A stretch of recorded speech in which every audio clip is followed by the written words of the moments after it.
नमस्कार दोस्तों, कैसे हो आप लोग। उम्मीद करता हूँ दोस्तों आप सब बहुत बढ़िया होंगे। तो चलिए दोस्तों, आज हम देखने वाले हैं बिहार जीविका एग्जाम 2025 के लिए दोस्तों मोस्ट वीवीआई क्वेश्चन देखेंगे। ठीक है, देखिए दोस्तों, इसमें हमारा 2447 दोस्तों पद आ चुका है, जो कि दोस्तों जो लोग भी अभी नहीं भरे दोस्तों इस फॉर्म को भर लीजिए दोस्तों। केवल ये 18 अगस्त तक होने वाला है। ठीक है, 18 अगस्त लास्ट डेट होगा दोस्तों इसका फॉर्म भरने का। जो लोग भी नहीं भरे प्लीज जाकर भर लीजिए दोस्तों, जाके आपके लिए बहुत ही मोस्ट अपॉर्चुनिटी है दोस्तों, बहुत ही बेस्ट। ठीक है, चलिए आगे बढ़ते हैं दोस्तों। चलिए आगे बढ़ते हैं। तो देखिए यहाँ पर पहले नंबर प्रश्न में क्या पूछा है कि यदि किसी कोड भाषा में CAT को DBU लिखा जाता है तो DOG को कैसे लिखा जाएगा। ठीक है, चलिए देख लेते हैं दोस्तों। देखिए बिहार जीविका क्वेश्चन को पहले समझ लेते हैं। ठीक है, देखिए दोस्तों, क्वेश्चन में हमारा दिया है कि यदि किसी कोड भाषा में CAT को DBU लिखा जाता है तो DOG को कैसे लिखा जाएगा। ठीक है, चलिए इसको सॉल्व कर लेते हैं दोस्तों। सबसे पहले CAT को देखते हैं दोस्तों, DBU कैसे लिखा है। ठीक है, क्या लिखा है, DBU लिखा है। ठीक है, तो देखिए C का यहाँ पर क्या किया है, तो C के बाद D+1 किया है, फिर एक के बाद B यहाँ पर भी प्लस का 1, T के बाद U यहाँ पर भी प्लस का 1। ठीक है, सब में क्या किया है, तो प्लस का 1 किया है, तो हम D और G में भी दोस्तों क्या करेंगे, तो सब में प्लस का 1 कर लेंगे। तो देखिए D हमारा 4 नंबर पे, तो 5 नंबर पे क्या आता है, E आता है। वो हमारा 15 नंबर पे, 16 नंबर पे क्या आता है दोस्तों, तो 16 नंबर पे P आता है। ठीक है, देखिए G हमारा 7 नंबर पे, तो 8 नंबर पे क्या आता है, H आता है। ठीक है, तो EPH दोस्तों हमारा आंसर बन रहा है। देखिए ऑप्शन नंबर ए में ही दिया है, तो ये क्वेश्चन हमारा बिल्कुल सही आंसर हो जाएगा। ठीक है, अब चलिए दोस्तों अगले नंबर क्वेश्चन की तरफ बढ़ते हैं।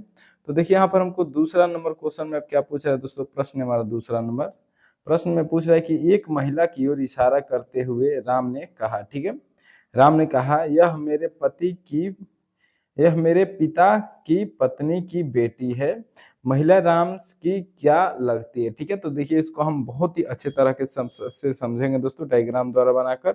एक महिला की ओर इशारा करते हुए राम ने कहा। ठीक है, मान लीजिए दोस्तों ये राम हो गया। ठीक है, ये महिला की ओर इशारा करते हुए कहा, मान लीजिए दोस्तों ये महिला हो गई। ठीक है, महिला की ओर इशारा करते हुए कहा कि यह मेरे पिता, ठीक है, मेरे पिता, ठीक है, इसका राम का कोई पिता है दोस्तों। ठीक है, राम का कोई पिता है, प्लस है। ठीक है, पिता है की पत्नी, पिता की पत्नी। ठीक है, पत्नी यानी कि राम की माँ। ठीक है, राम की माँ हो जाएगी। ठीक है, पत्नी इसकी माँ हो जाएगी। ठीक है, पत्नी पत्नी बोल रहा है। ठीक है, पत्नी माइनस हो गई। ठीक है, पत्नी की बेटी। ठीक है, की पत्नी की बेटी यानी कि दोस्तों इसके पिता की ही बेटी है। ठीक है, तो अब ये दोनों का संबंध क्या होगा दोस्तों, तो आपस में भाई बहन होंगे। ठीक है, तो महिला राम की क्या लगती है दोस्तों, तो यहाँ पर महिला जो है वो राम की क्या लगती है। ठीक है, तो राम की बहन लगती है। देखिए ऑप्शन नंबर ए में दिया है,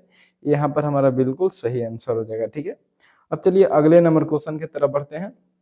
देखिए तीसरा नंबर प्रश्न में क्या पूछा है दोस्तों, प्रश्न हमारा यदि 2, 6, 12, 20 बीच में प्रश्नवाचक चिन्ह दे दिया है, 42, 56 दे दिया। ठीक है, क्रम में रिक्त स्थान की संख्या क्या होगी। ठीक है, यहाँ पर दोस्तों जो क्रम में हमारा है वो उसमें बीच में रिक्त स्थानों की संख्या क्या होगी हमको बताना है। ठीक है, तो सबसे पहले हम दोस्तों देखेंगे 2 के बाद यहाँ पर 6 कैसे हो रहा है। ठीक है, तो देखिए 2 के बाद यहाँ पर क्या हो रहा है, प्लस का 4 हो रहा है। ठीक है, तो 6 हो जाएगा। ठीक है, फिर देखिए 6 के बाद यहाँ पर 12 यानी कि यहाँ पर क्या हो रहा है, तो प्लस का 6 हो रहा है। देखिए 12 के बाद यहाँ पर क्या है दोस्तों, 20 है। ठीक है, यानी कि यहाँ पर क्या हो रहा है, तो प्लस का 8 हो रहा है। इसी तरह और आगे बढ़ते हैं, यहाँ पर 42 के बाद 56 है। ठीक है, तो 42 के बाद 56 दोस्तों यहाँ पर कितना अंतर है, तो यहाँ पर दोस्तों हमारा जो अंतर है 4, 1। ठीक है, 14 का अंतर है। ठीक है, यानी कि बीच में हमारा दोस्तों 2 अंक कौन कौन छूट रहा है यहाँ पर, तो देखिए एक हमारा 10 छूट रहा है, एक हमारा 12 छूट रहा है। ठीक है, तो देखिए अब 20 में अगर दोस्तों यहाँ पर हम 20 में 10 को जोड़ते हैं तो कितना हो जाएगा, 30 हो जाएगा। ठीक है, यानी कि जो प्रश्नवाचक चिन्ह के स्थान पर आएगा वो क्या आ जाएगा, तो 30 आ जाएगा। ठीक है, तो 30 देखिए दोस्तों ऑप्शन नंबर यहाँ पर बी में दे रहा है, बी हमारा बिल्कुल सही आंसर हो जाएगा। ठीक है, अब चलिए अगले नंबर क्वेश्चन की तरफ बढ़ते हैं।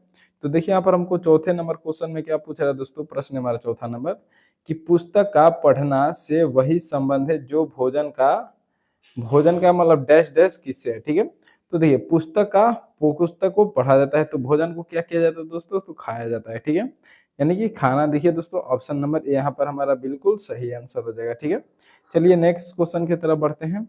देखिए यहाँ पर हमको 5वें नंबर क्वेश्चन में क्या पूछा था दोस्तों, प्रश्न हमारा 5 नंबर, यदि a बराबर 1, b बराबर 3, c बराबर 5, d बराबर 7, ठीक है, तो e का मान क्या होगा, ठीक है। e का मान दोस्तों हमको बताना है। देखिए यहाँ पर a बराबर 1 लिया है, ठीक है, a बराबर 1, b बराबर 2, c बराबर 5, ये सभी के सभी संख्याएं कौन सी ले रहा है दोस्तों, तो अभाज्य संख्या ले रहा है, ठीक है। 1 है अभाज्य संख्या, फिर 3 है अभाज्य संख्या, 5 है अभाज्य संख्या, फिर 7 है अभाज्य संख्या। तो अगली दोस्तों अभाज्य संख्या कौन सी हो जाएगी, तो 11 हो जाएगी, ठीक है। तो अगली संख्या ई है, तो ई का हम क्या ले लेंगे, तो 11 ले लेंगे। देखिए ऑप्शन नंबर दोस्तों यहाँ पर हमारा सी में दे रहा है आंसर, तो सी हमारा बिल्कुल सही आंसर हो जाएगा, ठीक है। अब चलिए नेक्स्ट क्वेश्चन की तरफ बढ़ते हैं। देखिए दोस्तों सेम हमारे सेम पिछले वाले जैसा क्वेश्चन है, 3 के बाद 6 है, 6 के बाद 12, 12 के बाद 24, 24 के बाद 48, ठीक है। तो लास्ट में प्रश्नवाचक चिन्ह यहाँ पर कौन सी संख्या आएगी, तो 3 के बाद 6 कैसे हो जाएगा दोस्तों, यहाँ पर मान लीजिए 3 का 2 से गुणा करेंगे तो 6 हो जाएगा, ठीक है। फिर देखिए 6 का यहाँ पर 2 से गुणा करेंगे तो क्या हो जाएगा दोस्तों, 12 हो जाएगा। सबका दोस्तों यहाँ पर 2 का ही गुणा है, ठीक है। तो 48 में हम क्या करेंगे, यहाँ पर भी 2 का गुणा करेंगे तो 48 दूना 96 हो जाएगा, ठीक है। अब देखिए दोस्तों ऑप्शन नंबर बी में 48 96 दिया है, तो यही हमारा सही आंसर है, ठीक है। चलिए नेक्स्ट क्वेश्चन की तरफ बढ़ते हैं। अब देखिए दोस्तों 7वें नंबर प्रश्न में क्या पूछ रहा है, प्रश्न हमारा 7वां नंबर क्वेश्चन में पूछ रहा है दोस्तों कि एक वर्ग का एक कोण 90 डिग्री का है, ठीक है। एक वर्ग का एक कोण 90 डिग्री का है दोस्तों, तो उसके सभी कोणों का योग कितना होगा, ठीक है। मान लीजिए दोस्तों ये कोई वर्ग है, ठीक है, इसका एक जो कोण है दोस्तों ये 90 डिग्री का है, ठीक है। तो सभी कोण दोस्तों कितना डिग्री का होगा, तो इसमें 4 कोण है, 90 में 4 से गुणा कर लीजिए तो कितना हो जाएगा दोस्तों, 360 डिग्री, ठीक है। कितना आएगा, 360 डिग्री। तो ऑप्शन नंबर देखिए दोस्तों सी में 360 डिग्री दिया है, तो यही हमारा क्या हो जाएगा, बिल्कुल सही आंसर हो जाएगा, ठीक है। अब चलिए दोस्तों अगले नंबर क्वेश्चन की तरफ बढ़ते हैं। देखिए यहाँ पर हमको 8वें नंबर प्रश्न में क्या पूछ रहा है दोस्तों, प्रश्न हमारा 8वां नंबर। देखिए प्रश्न में पूछ रहा है दोस्तों, यदि ट्रेन को UQBJM लिखा जाता है तो प्लेन को कैसे लिखा जाएगा, ठीक है। चलिए देख लेते हैं दोस्तों। सबसे पहले ट्रेन को UQBJM देख लेते हैं कैसे लिख रहा है, ठीक है। तो देखिए TRAIN, ठीक है। ट्रेन को क्या लिख रहा है दोस्तों, तो UQBJM लिख रहा है, ठीक है। अब देखिए इसमें दोस्तों इसको पूरा स्पष्ट कर लेते हैं किसको क्या लिख रहा है, ठीक है। टी के बाद यू आता है, टी हमारा 20 नंबर, यू 21 नंबर, यानी कि यहाँ पर प्लस का 1, ठीक है। अब देखिए क्यू आर, ठीक है, यहाँ पर आर जो होता है दोस्तों, आर के पहले क्यू आता है, ठीक है, PQR, ठीक है। यानी कि दोस्तों यहाँ पर क्या हुआ है, तो माइनस का 1 हो रहा है, ठीक है। फिर देखिए ए के बाद बी, तो यहाँ पर क्या है दोस्तों, प्लस का 1 है। फिर देखिए आई के बाद जे, ठीक है, तो यहाँ पर तो सही है दोस्तों, प्लस का 1 ही हो रहा है, ठीक है। फिर देखिए आगे बढ़ते हैं एन का एम, ठीक है। एन दोस्तों हमारा कितना नंबर पे आता है, एन हमारा 14 नंबर पे, एम हमारा 13 नंबर पे, ठीक है। एम एन यानी कि यहाँ पर भी क्या है, तो माइनस का 1 हो रहा है, ठीक है। यहाँ पर क्या हो रहा है, तो माइनस का 1 हो रहा है दोस्तों। तो देखिए यहाँ पर दोस्तों 2 में माइनस है, बाकी सभी में क्या है दोस्तों, प्लस है, ठीक है।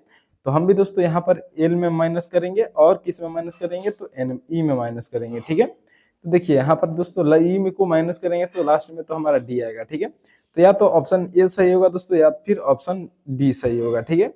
और देखिए एल को दोस्तों माइनस करेंगे तो क्या आ जाएगा, के आ जाएगा, ठीक है। लेकिन दोस्तों यहाँ पर दोनों में ही के दिया है, ठीक है।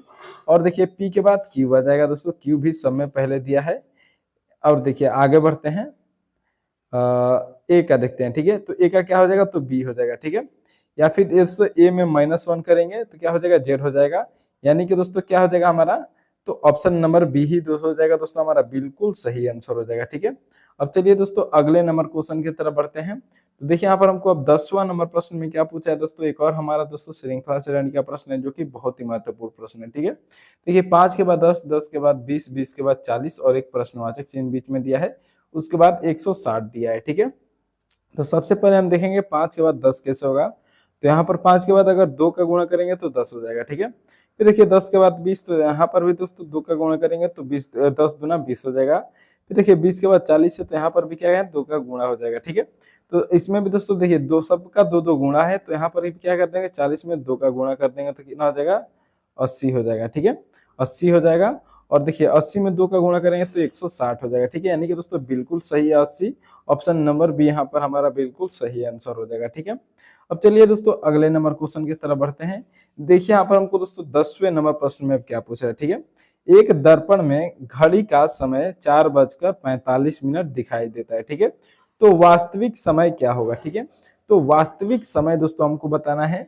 तो चलिए देख लेते हैं वास्तविक समय क्या होगा दोस्तों। देखिए, जब भी दोस्तों दर्पण पर प्रतिबिंब दिया हो और उसको वास्तविक समय में बनाना होगा तो हम क्या करते हैं दोस्तों, 11:60 में से दोस्तों उसको माइनस कर लेते हैं। ठीक है, देखिए 4:15 दिया है तो इसको हम माइनस कर लेंगे। तो देखिए 60 में से 15 गया 45 हो जाएगा, और 11 में से 4 गया तो कितना हो जाएगा दोस्तों, हमारा 7 हो जाएगा। ठीक है, 7:45। देखिए दोस्तों ऑप्शन नंबर ए में हमको दिखाई दे रहा है, यहाँ पर हमारा बिल्कुल सही आंसर हो जाएगा। ठीक है, अब चलिए दोस्तों अगले नंबर क्वेश्चन की तरफ बढ़ते हैं, और यहाँ से दोस्तों हम जीके, जीएस, साइंस और हिंदी के महत्वपूर्ण प्रश्न देखने वाले हैं। ठीक है, देखिए दोस्तों यहाँ पर हमको पहले नंबर प्रश्न में क्या पूछ रहा है कि स्वतंत्रता के बाद बिहार के प्रथम राज्यपाल कौन थे। ठीक है, स्वतंत्रता के बाद बिहार के प्रथम राज्यपाल कौन थे, तो जयराम दास दौलत राम। ठीक है, स्वतंत्रता के बाद बिहार के प्रथम राज्यपाल कौन थे, तो जयराम दास दौलत राम। ठीक है, अब चलिए अब इसकी व्याख्या देख लेते हैं। ठीक है, व्याख्या में दोस्तों, व्याख्या में जयराम दास दौलत राम भारत की आजादी के बाद 1947 में बिहार के पहले राज्यपाल बने थे। ठीक है, अब चलिए अगले नंबर क्वेश्चन की तरफ बढ़ते हैं। देखिए यहाँ पर हमको दूसरे नंबर प्रश्न में क्या पूछा है दोस्तों, प्रश्न हमारा दूसरा नंबर प्रश्न में पूछ रहा है कि बिहार में ग्राम स्वराज की अवधारणा किसने दी थी। ठीक है, बिहार में ग्राम स्वराज की अवधारणा किसने दी थी, तो उत्तर हो जाएगा दोस्तों जयप्रकाश नारायण। दोस्तों बिहार उन्होंने जयप्रकाश नारायण ने संपूर्ण क्रांति की नारा दिया था। उनकी ग्राम स्वराज की अवधारणा का उद्देश्य ग्रामीण सदस्यों को आत्मनिर्भर और सशक्त बनाना था। ठीक है, चलिए आगे बढ़ते हैं, और देखिए यहाँ दोस्तों यहाँ पर हमको तीसरा नंबर क्वेश्चन में क्या पूछ रहा है, प्रश्न हमारा तीसरा नंबर कि भारतीय संविधान की किस अनुसूची में दल बदल विरोधी कानून का प्रावधान है। ठीक है, भारतीय संविधान की किस अनुसूची में दल बदल विरोधी कानून का प्रावधान है, तो उत्तर हो जाएगा दोस्तों 10वीं अनुसूची में। ठीक है, व्याख्या में देखिए 10वीं अनुसूची में को 52वें संशोधन 1985 द्वारा जोड़ा गया था। यह कानून सांसदों और विधायकों को पारित पार्टी से दूसरे पार्टी में जाने से रोकता है। ठीक है, अब चलिए अगले नंबर क्वेश्चन की तरफ बढ़ते हैं। तो देखिए दोस्तों यहाँ पर हमको चौथे नंबर प्रश्न में क्या पूछ रहा है, प्रश्न हमारा चौथा नंबर कि भारतीय राष्ट्रीय कांग्रेस के किस अधिवेशन में पूर्ण स्वराज का प्रस्ताव पारित किया गया था। ठीक है, भारतीय राष्ट्रीय कांग्रेस के किस अधिवेशन में पूर्ण स्वराज का प्रस्ताव पारित किया जाता है, तो उत्तर हो जाएगा दोस्तों लाहौर अधिवेशन 1929। ठीक है, व्याख्या में देखिए 1929 के लाहौर अधिवेशन में जवाहरलाल नेहरू की अध्यक्षता में पूर्ण स्वराज का प्रस्ताव पारित हुआ था। ठीक है, इसके बाद 26 जनवरी को स्वतंत्रता दिवस के रूप में मनाने का निर्णय लिया गया। ठीक है, लाहौर अधिवेशन के बाद ही दोस्तों स्वतंत्रता दिवस को मनाने का निर्णय लिया गया। ठीक है, चलिए अगले नंबर क्वेश्चन की तरफ बढ़ते हैं। देखिए दोस्तों अब यहाँ पर 5वें नंबर प्रश्न में क्या पूछ रहा है, प्रश्न हमारा 5वां नंबर प्रश्न में पूछा है दोस्तों कि किस नदी को बिहार का शोक कहा जाता है, तो बिहार का शोक दोस्तों कोसी नदी को कहा जाता है। कोसी नदी को बिहार का शोक कहते हैं क्योंकि यह अक्सर अपने मार्ग में बदलाव करती है, इससे उत्तरी बिहार में हर साल भयंकर बाढ़ आती है। ठीक है, इसीलिए दोस्तों बिहार को कोसी नदी कहते हैं। ठीक है, जिससे जान माल का भारी नुकसान होता है, इसीलिए दोस्तों इसको बिहार का शोक नदी बोलते हैं। ठीक है, चलिए अगले नंबर क्वेश्चन की तरफ बढ़ते हैं। देखिए यहाँ पर हमको 6 नंबर प्रश्न में क्या पूछा है दोस्तों, प्रश्न हमारा 6 नंबर गुप्त काल में नालंदा विश्वविद्यालय की स्थापना किसने की थी। ठीक है, गुप्त काल में नालंदा विश्वविद्यालय की स्थापना किसने की थी, तो सही उत्तर हो जाएगा दोस्तों कुमारगुप्त तृतीय। ठीक है, कुमारगुप्त प्रथम ने दोस्तों नालंदा विश्वविद्यालय की स्थापना की थी। व्याख्या में देखिए इसकी नालंदा विश्वविद्यालय प्राचीन भारत में उच्च शिक्षा का एक प्रमुख केंद्र था। ठीक है, इसकी स्थापना 5वीं शताब्दी में गुप्त शासक कुमारगुप्त एक ठीक है प्रथम ने की थी। ठीक है, चलिए अगले नंबर क्वेश्चन की तरफ बढ़ते हैं। देखिए यहाँ पर हमको 7वें नंबर प्रश्न में क्या पूछा है दोस्तों, प्रश्न हमारा 7वां नंबर किस अधिनियम के तहत भारत में द्विदर्शनीय विधायिका से शुरुआत हुई थी। ठीक है, किस अधिनियम के तहत भारत में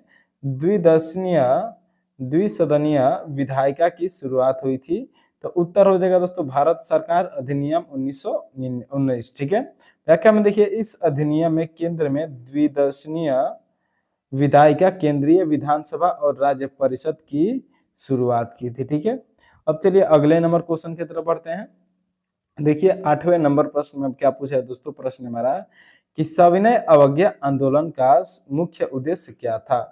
सविनय अवज्ञा आंदोलन का मुख्य उद्देश्य क्या था दोस्तों, तो उत्तर हो जाएगा दोस्तों ब्रिटिश सरकार के कानूनों का उल्लंघन करना। व्याख्या में देखिए यह आंदोलन महात्मा गांधी द्वारा 1930 में शुरू किया गया था। इसका उद्देश्य नमक कानून जैसे अन्य अन्यायपूर्ण ब्रिटिश कानूनों का शांतिपूर्ण तरीके से उल्लंघन करके स्वतंत्रता प्राप्त करना था। ठीक है, चलिए अगले नंबर क्वेश्चन की तरफ बढ़ते हैं। ठीक है दोस्तों, 9 नंबर प्रश्न में अब क्या पूछ रहा है, प्रश्न हमारा कि भारत में पंचायती राज व्यवस्था को लागू करने वाला पहला राज्य कौन सा था।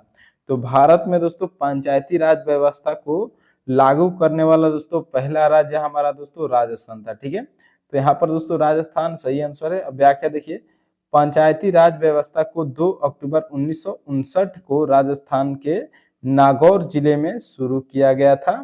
इसका उद्देश्य ग्रामीण स्तर पर स्वशासन और लोकतंत्र को मजबूत करना था। ठीक है, चलिए अगले नंबर क्वेश्चन की तरफ बढ़ते हैं। देखिए यहाँ पर हमको दोस्तों अब 10वें नंबर प्रश्न में क्या पूछ रहा है, प्रश्न हमारा 10वां नंबर कि बिहार में किस आंदोलन के दौरान चौकीदारी कर का विरोध किया गया था। बिहार में किस आंदोलन के दौरान चौकीदारी कर का विरोध किया गया था, तो उसका नाम है दोस्तों सविनय अवज्ञा आंदोलन। दोस्तों सविनय अवज्ञा आंदोलन के दौरान बिहार के कई क्षेत्रों में जनता ने चौकीदारी कर का भुगतान करने से इनकार कर दिया था। यह ब्रिटिश सरकार के खिलाफ एक व्यापक विरोध प्रदर्शन था। ठीक है, अब चलिए अगले नंबर क्वेश्चन की तरफ बढ़ते हैं। तो देखिए दोस्तों यहाँ पर हमको 11 नंबर प्रश्न में क्या पूछ रहा है, प्रश्न हमारा कि सर्वोदय शब्द का प्रयोग सबसे पहले किसने किया था। ठीक है, सर्वोदय शब्द का प्रयोग सबसे पहले किसने किया था, तो उत्तर हो जाएगा दोस्तों महात्मा गांधी। सर्वोदय शब्द, सर्वोदय का अर्थ है सबका उदय और सबका कल्याण। ठीक है, गांधी जी ने इस शब्द का प्रयोग सभी के उत्थान के लिए अपने दर्शन को समझाने के लिए किया था। ठीक है, चलिए अगले नंबर क्वेश्चन की तरफ बढ़ते हैं। तो देखिए दोस्तों यहाँ पर हमको अब 12वें नंबर प्रश्न में क्या पूछ रहा है, प्रश्न हमारा 12 नंबर कि भारतीय राष्ट्रीय कांग्रेस की पहली महिला अध्यक्ष कौन थी। ठीक है, भारतीय राष्ट्रीय कांग्रेस की पहली महिला अध्यक्ष कौन थी दोस्तों, तो एनी बेसेंट। ठीक है, एनी बेसेंट जो कि भारतीय राष्ट्रीय कांग्रेस की प्रथम महिला अध्यक्ष थी। एनी बेसेंट 1917 के कलकत्ता अधिवेशन में भारतीय राष्ट्रीय कांग्रेस की अध्यक्ष बनी थी। वह होम रूल लीग आंदोलन की प्रमुख नेताओं में से एक थी। ठीक है, चलिए अगले नंबर क्वेश्चन की तरफ बढ़ते हैं। देखिए यहाँ पर दोस्तों हमको अब 13 नंबर प्रश्न में क्या पूछ रहा है, प्रश्न नंबर 13 नंबर कि बिहार का कौन सा जिला जूट उत्पादन में सबसे आगे है। ठीक है, बिहार का कौन सा जिला जूट उत्पादन में सबसे आगे है, तो उत्तर हो जाएगा दोस्तों पूर्णिया। ठीक है, बिहार का कौन सा जिला दोस्तों जूट उत्पादन में सबसे आगे है, तो पूर्णिया में आगे है। ठीक है, व्याख्या देखिए पूर्णिया जिला बिहार में जूट उत्पादन का एक प्रमुख केंद्र है। यह यहाँ की उपजाऊ मिट्टी और जलवायु जूट की खेती के लिए बहुत अनुकूल है। ठीक है, चलिए आगे बढ़ते हैं और देखिए यहाँ पर हमको 14 नंबर प्रश्न में क्या पूछ रहा है। ठीक है, प्रश्न हमारा 14 नंबर कि किस मुगल सम्राट ने अपनी राजधानी दिल्ली से आगरा स्थानांतरित की थी। ठीक है, तो सिकंदर लोदी ने दोस्तों 1504 में आगरा शहर की स्थापना की थी। बाद में उन्होंने अपनी राजधानी दिल्ली से आगरा स्थानांतरित कर दी ताकि अपने साम्राज्य को बेहतर ढंग से नियंत्रित कर सके। ठीक है, चलिए आगे बढ़ते हैं और देखिए यहाँ पर हमको 15 नंबर प्रश्न में क्या पूछा है दोस्तों, प्रश्न हमारा 15 नंबर कि भारत में हरित क्रांति का जनक किसे कहा जाता है। तो भारत में हरित क्रांति का जनक दोस्तों एम.एस. स्वामीनाथन को कहा जाता है। व्याख्या में देखिए एम.एस. स्वामीनाथन ने 1960 के दशक में उच्च उपज वाली किस्मों के बीजों का उपयोग करके भारत में हरित क्रांति लाने में मदद की थी। ठीक है, इससे देश में खाद्यान्न उत्पादन में भारी वृद्धि हुई। ठीक है, चलिए आगे बढ़ते हैं और देखिए यहाँ पर हमको 16 नंबर प्रश्न में क्या पूछा है दोस्तों, प्रश्न हमारा 16 नंबर प्रश्न में पूछ रहा है कि बिहार में किसान सभा का गठन किसने किया था? तो बिहार में दोस्तों किसान सभा का गठन स्वामी सहजानंद सरस्वती ने किया था। व्याख्या में देखिए, स्वामी सहजानंद सरस्वती ने 1929 में बिहार प्रांतीय किसान सभा का गठन किया था। इसका उद्देश्य किसानों के अधिकारों के लिए लड़ना और जमींदारों की प्रथा का विरोध करना था। ठीक है, चलिए आगे बढ़ते हैं और देखिए यहाँ पर हमको अब 17 नंबर प्रश्न में क्या पूछा है दोस्तों। प्रश्न हमारा 17 नंबर कि किस संवैधानिक संशोधन ने शिक्षा के आधार को मौलिक अधिकार बनाया। ठीक है, किस संवैधानिक संशोधन ने शिक्षा के आधार को मौलिक अधिकार बनाया? तो उत्तर हो जाएगा दोस्तों 86वां संशोधन अधिनियम में 2002 में। दोस्तों व्याख्या में, इस संशोधन ने अनुच्छेद 21(1) को जोड़ा, जिसके तहत 6 से 14 वर्ष के बच्चों के लिए मुक्त और अनिवार्य शिक्षा को मौलिक अधिकार बनाया गया था। ठीक है, चलिए आगे बढ़ते हैं और देखिए यहाँ पर हमको 18 नंबर प्रश्न में क्या पूछ रहा है। प्रश्न हमारा, नील दर्पण नाटक के लेखक कौन थे? तो नील दर्पण नाटक के लेखक जो थे दोस्तों, जो नील किसानों का शोषण को दर्शाता है। ठीक है, तो दीनबंधु मित्र। ठीक है, दीनबंधु मित्र दोस्तों नील दर्पण नाटक के लेखक थे। अब देखिए व्याख्या में देखिए, नील दर्पण 1860 में प्रकाशित एक नाटक है। यह बंगाल के नील किसानों पर ब्रिटिश बागान मालिकों द्वारा किए गए अत्याचारों और शोषण को दर्शाता है। ठीक है, चलिए आगे बढ़ते हैं और देखिए यहाँ पर हमको 19वें नंबर प्रश्न में अब क्या पूछा है दोस्तों। प्रश्न हमारा 19 नंबर प्रश्न में पूछ रहा है कि किस देश के संविधान से नीति निर्देशक तत्वों यानी को लिया गया है। ठीक है, किस देश के संविधान से नीति निर्देशक तत्वों डिटेक्टिव प्रिंसिपल्स को लिया गया है? तो उत्तर हो जाएगा दोस्तों आयरलैंड। ठीक है, व्याख्या में देखिए, भारतीय संविधान में नीति निर्देशक तत्वों का सिद्धांत आयरलैंड के संविधान से लिया गया है। इनका उद्देश्य देश में सामाजिक और आर्थिक लोकतंत्र की स्थापना करना है। ठीक है, चलिए आगे बढ़ते हैं दोस्तों अब और देखिए 20 नंबर क्वेश्चन में क्या पूछ रहा है। तो प्रश्न है दोस्तों हमारा, असहयोग आंदोलन के दौरान बिहार में कौन सा आंदोलन सक्रिय था? तो असहयोग आंदोलन के दौरान दोस्तों बिहार में खिलाफत आंदोलन सक्रिय था। व्याख्या में देखिए, असहयोग आंदोलन के साथ साथ खिलाफत आंदोलन भी बिहार में सक्रिय था, मतलब चल रहा था। दोनों आंदोलनों में ब्रिटिश सरकार के खिलाफ एकजुट होकर विरोध किया था। ठीक है, विरोध किए थे। ठीक है, चलिए आगे बढ़ते हैं और देखिए यहाँ पर हमको 21 नंबर क्वेश्चन में अब क्या पूछ रहा है। प्रश्न हमारा कि किस वैज्ञानिक ने रेडियो धार्मिता की खोज की थी? तो हेनरी बेकवेरेल ने दोस्तों, हेनरी बेकवेरेल ने 1896 में यूरेनियम लौड़ों के साथ प्रयोग करके रेडियो धार्मिता की खोज की थी। उन्हें इस खोज के लिए नोबेल पुरस्कार भी मिला था। ठीक है, चलिए दोस्तों आगे बढ़ते हैं और देखिए यहाँ पर हमको अब 22वें नंबर प्रश्न में क्या पूछ रहा है। ठीक है, तो प्रश्न है दोस्तों हमारा 22 नंबर, ये अर्थशास्त्र से प्रश्न है दोस्तों कि अर्थशास्त्र नामक पुरस्कार के लेखक कौन है जो राजनीति और प्रशासन पर आधारित है?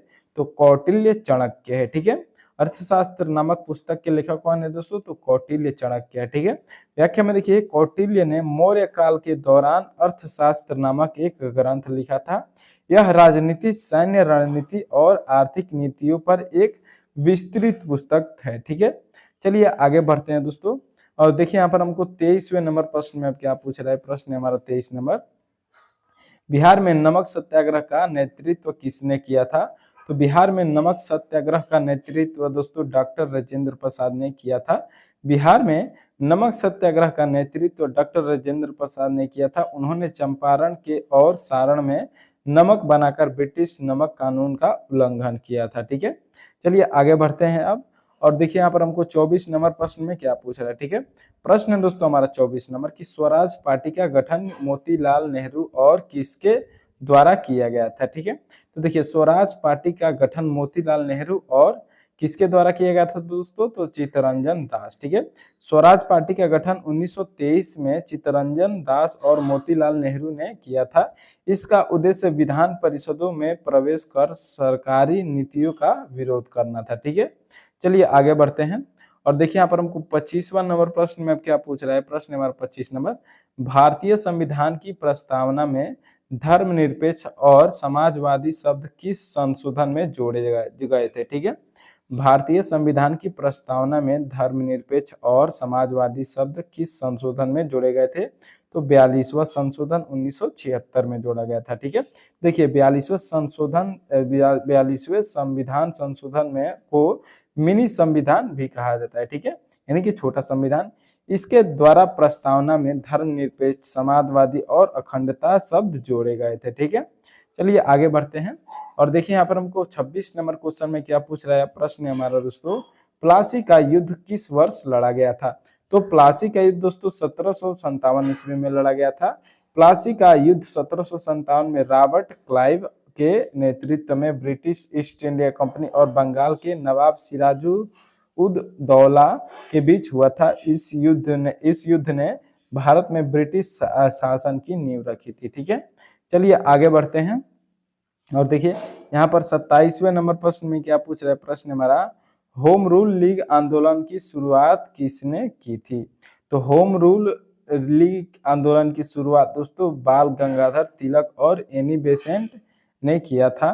व्याख्या में देखिए यह आंदोलन 1916 में शुरू हुआ था, जिसका उद्देश्य ब्रिटिश साम्राज्य के भीतर भारत के लिए स्व शासन प्राप्त करना था। ठीक है, चलिए आगे बढ़ते हैं दोस्तों और देखिए यहाँ पर हमको 28वें नंबर प्रश्न में क्या पूछ रहा है प्रश्न हमारा 28 नंबर कि बिहार में के किस जिले में कांवर झील स्थित है, जो एक रामसर साइट भी है? ठीक है, तो बिहार के बेगूसराय जिले में दोस्तों कांवर झील स्थित है, जो एक रामसर साइट भी कहा जाता है।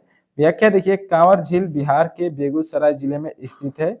यह एशिया की सबसे बड़ी मीठी पानी की झीलों में से एक है और इसे 2020 में रामसर साइट घोषित किया गया था। ठीक है, चलिए आगे बढ़ते हैं और देखिए यहाँ पर हमको 29 नंबर प्रश्न में क्या पूछा है दोस्तों, प्रश्न हमारा 29 नंबर, काले धन, ठीक है, ब्लैक मनी पर अंकुश लगाने के लिए सरकार द्वारा कौन सी योजना शुरू की गई थी? ठीक है, तो मुद्रीकरण, ठीक है, विमुद्रीकरण दोस्तों, डिमोनेटाइजेशन। व्याख्या देखिए 8 नवंबर 2016 को सरकार ने 500 और 1000 के रुपए के नोटों को बंद कर दिया था। इसका उद्देश्य काले धन, आतंकवाद और भ्रष्टाचार पर लगाम लगाना था। ठीक है, चलिए आगे बढ़ते हैं दोस्तों। देखिए 30वें नंबर प्रश्न में क्या पूछा है दोस्तों, प्रश्न हमारा 30 नंबर कि बिहार में किस मुगल शासक का राज्याभिषेक हुआ था? ठीक है, तो फर्रुखसियार। ठीक है, बिहार में किस मुगल शासक का राज्याभिषेक हुआ था दोस्तों? तो फर्रुखसियार का दोस्तों राज्याभिषेक हुआ था। क्या देखिए, मुगल सम्राट फर्रुखसियार का राज्याभिषेक 1713 में पटना में हुआ था। वह बहादुर शाह प्रथम का पोता था और उसने ब्रिटिश ईस्ट इंडिया कंपनी को व्यापारिक विशेषाधिकार दिए थे। ठीक है, चलिए आगे बढ़ते हैं दोस्तों और देखिए दोस्तों अगला नंबर प्रश्न में हमारा क्या पूछ रहा है, 31 नंबर प्रश्न हमारा अगला नंबर प्रश्न में पूछा है दोस्तों, सत्य शोधक समाज की स्थापना किसने की थी? तो सत्य शोधक समाज की स्थापना दोस्तों ज्योतिबा फुले ने की थी। ज्योतिबा फुले ने 1873 में सत्य शोधक समाज की स्थापना की थी। इसका उद्देश्य निम्न जातियों और महिलाओं के लिए शिक्षा और सामाजिक न्याय को बढ़ावा देना था। ठीक है, चलिए आगे बढ़ते हैं अब और देखिए यहाँ पर हमको 32वां नंबर प्रश्न में क्या पूछा है। ठीक है, तो प्रश्न है दोस्तों हमारा 32 नंबर की भारतीय संविधान के किस अनुच्छेद में अस्पृश्यता का अंत करने का प्रावधान है? ठीक है, भारतीय संविधान के किस अनुच्छेद में अस्पृश्यता का अंत करने का प्रावधान है? तो अनुच्छेद 17 में दोस्तों, भारतीय संविधान के अनुच्छेद 17 में अस्पृश्यता का अंत करने का प्रावधान है। ठीक है, व्याख्या देखिए, अनुच्छेद 17 भारतीय संविधान के मौलिक अधिकारों का हिस्सा है। यह अस्पृश्यता को समाप्त करता है और किसी भी रूप में इसके अभ्यास को दंडनीय अपराध घोषित करता है। ठीक है, चलिए आगे बढ़ते हैं और देखिए यहाँ पर दोस्तों अब हमको दोस्तों 33 नंबर क्वेश्चन में क्या पूछ रहा है प्रश्न हमारा, दीन ए इलाही नामक धर्म की स्थापना किस मुगल शासक ने की थी? तो दीन ए इलाही नामक धर्म की स्थापना दोस्तों अकबर ने शासक ने स्थापना की थी। तो अकबर ने 1582 में दीन ए इलाही नामक एक धर्म की स्थापना की थी। इसका उद्देश्य सभी धर्मों के बीच सद्भाव स्थापित करना था। ठीक है, चलिए आगे बढ़ते हैं और देखिए यहाँ पर हमको 34वां नंबर प्रश्न में अब क्या पूछा है, ठीक है। प्रश्न हमारा 34 नंबर, भारत में योजना आयोग को किस वर्ष समाप्त किया गया था? तो भारत में योजना आयोग को दोस्तों 2014 में समाप्त किया गया था। व्याख्या देखिए, योजना आयोग को 13 अगस्त 2024 को भंग कर दिया गया था। इसके स्थान पर 1 जनवरी 2015 को नीति आयोग का गठन किया गया था, जो अब सरकार के थिंक टैंक के रूप में कार्य करता है, ठीक है। चलिए अगले नंबर क्वेश्चन की तरफ बढ़ते हैं। देखिए 35वां नंबर प्रश्न में अब क्या पूछा है दोस्तों, प्रश्न हमारा कि चंपारण सत्याग्रह किस वर्ष शुरू हुआ था? तो 1917 में हुआ था, ठीक है। चंपारण सत्याग्रह महात्मा गांधी द्वारा भारत में शुरू किया गया पहला सत्याग्रह था। यह आंदोलन बिहार के नील किसानों के शोषण के विरोध में था, ठीक है। तो भारत का दोस्तों भारत में गांधी जी ने सबसे अपना पहला आंदोलन यहीं से शुरुआत किया था, चंपारण सत्याग्रह से, ठीक है। तो दोस्तों उम्मीद करता हूँ ये सभी के सभी क्वेश्चंस आपको बिल्कुल अच्छे तरीके से समझ में आ गया होगा दोस्तों। तो अगर अभी तक आप इस वीडियो को लाइक नहीं किए हैं तो जल्दी से लाइक कर दीजिएगा दोस्तों, और चैनल को सब्सक्राइब नहीं किए हैं तो सब्सक्राइब कर दीजिएगा दोस्तों, ताकि आने वाले वीडियो का सभी नोटिफिकेशन आपको मिलता रहे दोस्तों। चलिए बहुत बहुत धन्यवाद फुल वीडियो देखने के लिए दोस्तों, अगले वीडियो में मिलते हैं।